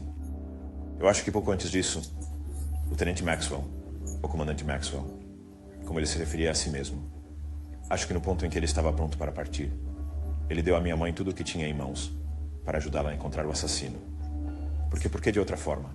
Por que mais ele teria feito isso? Sim, eu quero ter certeza de que é realmente o Maxwell escrevendo essas memórias. Esta é a caligrafia dele, certo? Sim. Não, esta é a caligrafia do Maxwell. Ele teria feito... Porque algumas das páginas foram escritas à máquina. E algumas delas estão à mão. Sim, ele tinha uma daquelas máquinas de escrever antigas. Se você quiser chamá-la assim. Então é possível, sim. Ele teria digitado ele mesmo? Ele mesmo, sim. Mas coisas assim, ele não faria. Ele não faria. Não usaria uma secretária? Ele não. Uma coisa. Não teria usado a esposa. Vocês, uma coisa que eu posso dizer. Se estivéssemos conversando sobre Cima e a esposa dele entrasse na sala, onde quer que estivéssemos ou fosse, ele a mandaria sair. Parece bastante bizarro. Quase parece os delírios de uma pessoa que está perdendo a cabeça. Porque ele escreveria um relato fictício da sua vida. Você sabe que no final da vida dele, ele tinha perdido isso. Ele tinha enlouquecido. Então, apenas ele saberia. Na parte do manuscrito das memórias de Keith Maxwell, que foi entregue à mãe de Dagmar Fell, ele fornece o contexto para os documentos da Operação Celeste, o que sugere que Maxwell sabia sobre a Operação Celeste, o plano para matar Dag Hammarskjöld, antes que os documentos acabassem nas mãos da Comissão de Verdade e Reconciliação em 1998. Todo mundo tem uma cópia disso? Conjunto de documentos de pesquisa marítima. Esta parte do manuscrito é manuscrita. Maxwell escreve sobre como os homens do Instituto Marinho têm planos para Dag. No manuscrito, o Comodoro Eggman compartilha uma sessão de brainstorming sobre maneiras de matar o secretário-geral quando ele vier ao Congo. Um dos oficiais sugere envenenar Dag Hammarskjöld com cianeto de potássio, para grande desagrado de Eggman. O agente conhecido como Congo Red está presente na reunião e está prestes a abrir a boca quando o Comodoro Eggman diz: Não. Eu não quero horas de discussão sobre métodos possíveis. Eu quero um plano viável com pelo menos 3 alternativas na minha mesa dentro de 7 dias. Opção 1 era a bomba para desativar o avião, para derrubá-lo. Isso teria sido a escolha número 1, para que o avião caísse. Número 2, ter os caças por perto como contingência, caso a bomba não tivesse causado o dano esperado no avião, e abater o avião. Número 3, ter a contingência de tiro em terra, para derrubar o avião e limpar tudo. Há uma foto de Dag Hammarskjöld, e na foto de Dag Hammarskjöld há uma carta de baralho encaixada na gola de sua camisa. Sim, tem um as. Sim, há um as. O as de espadas. O as de espadas. Isso era bem conhecido em círculos de segurança, que era a maneira como a CIA operava. Esse era um cartão da CIA. E é por isso que eu digo que a CIA estava envolvida. Então isso é um cartão de visita da CIA? Isso é um cartão de visita da CIA. Você encontrou o as de espadas sendo usado mais tarde em sua própria carreira na cima? Em cima, sim, 1 ou 2 vezes. Lá o próprio RDC. E isso também foi por causa do envolvimento da CIA? Por causa do envolvimento da CIA. E eu iria até... Pode desligar? Sim, em seguida Maxwell escreve sobre como um agente da CIMA coloca uma bomba no compartimento das rodas do avião de Dag Hammarskjöld. Em seguida, há uma reunião de emergência na sala de situação da CMA às 2 da manhã do dia 18 de setembro de 1961. Um agente telefonou para dizer que a bomba não explodiu na decolagem. O Comodoro Wakeman diz: Senhores, são 2h30, vão para casa e descansem.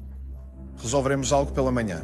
Então, nas memórias de Maxwell, temos um Comodoro Wakeman que parece ser a mesma pessoa que o Comodoro Wagner, que assina os documentos da Operação Celeste.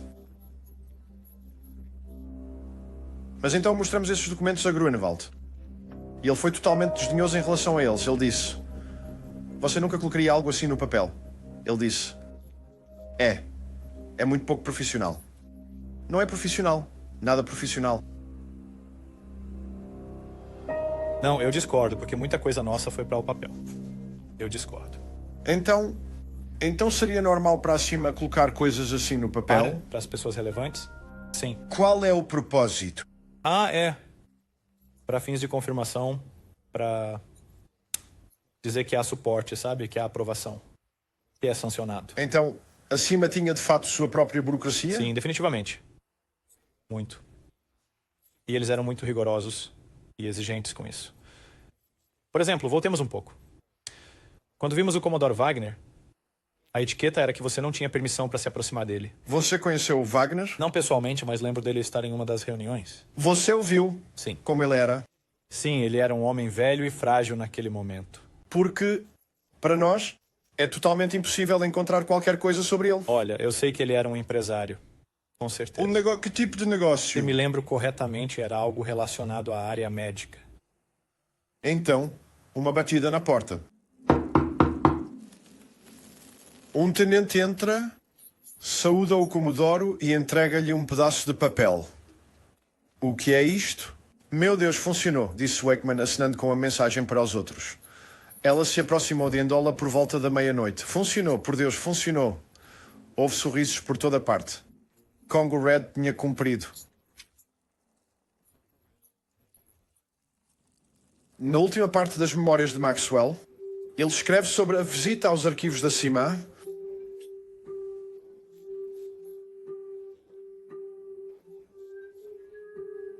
que, de acordo com o roteiro de Maxwell, estão localizados em um shopping center em Randburg e lá uma loja de antiguidades pode ser encontrada, gerida por um homem chamado Sr. Hadley.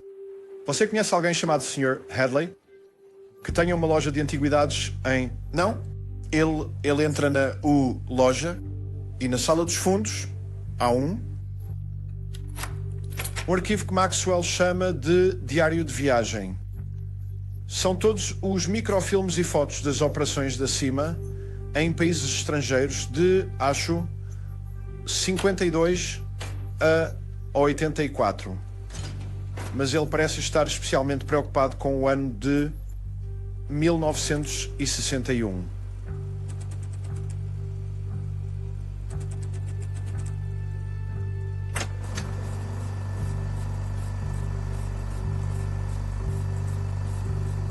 Ele leva todo esse material consigo e volta para si mesmo e queima.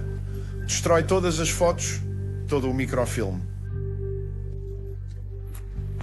Mas isso soa como algo que o Maxwell faria. Isso é algo que ele faria.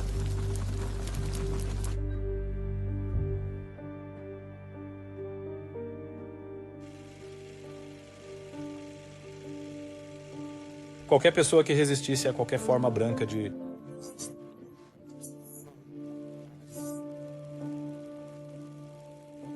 manipulação no continente africano, a CIMA estava preparada para ir e sufocá-las por um preço, a um custo. E isso era uma coisa contra a qual Dag Hammarskjöld era totalmente. E ele queria cada país para o povo do país. E obviamente quando você tem investimentos, quando há minerais, ouro, diamantes, petróleo e tudo isso, e todos sabemos quais países achavam que ele era uma ameaça. Contra-atacamos efetivamente esforços de todos os lados para fazer do Congo um terreno fértil para interesses nacionais. Ser um obstáculo para tais esforços é tornar-se alvo de ataques de todos aqueles que acham nossos planos terríveis. Ele foi morto porque ia mudar a forma como a África lidava financeiramente com o resto do mundo. E ele era uma ameaça.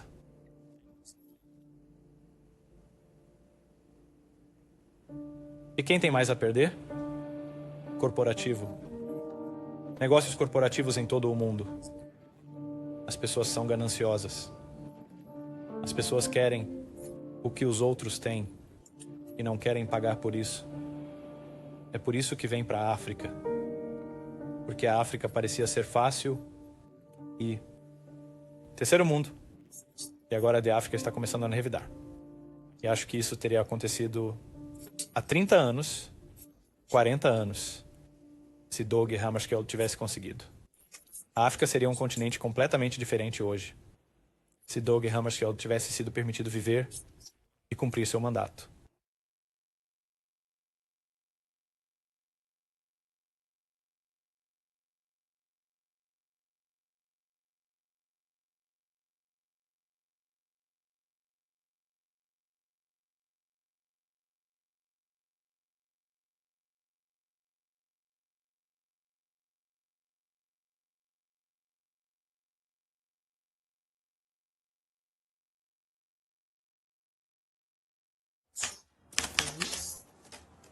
A última narração é sobre Göran Björkdal, que continuará seu trabalho. A última vez que soube dele, ele tinha subido o rio Congo.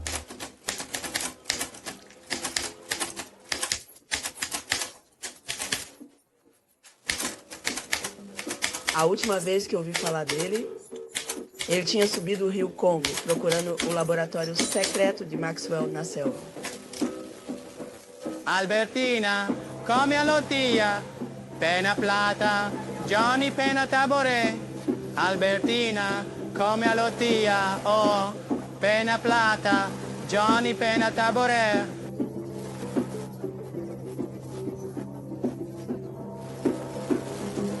Ai basanga diara, ni pesa biare bango, gomi tokana mamboga, gomi yabatumba, baka basanga diara, ni pesa biare bango, gomi tokana mamboga, e comi yabatumba.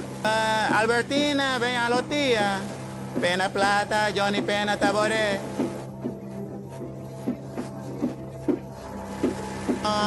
Albertina, ven a lotia, pena plata.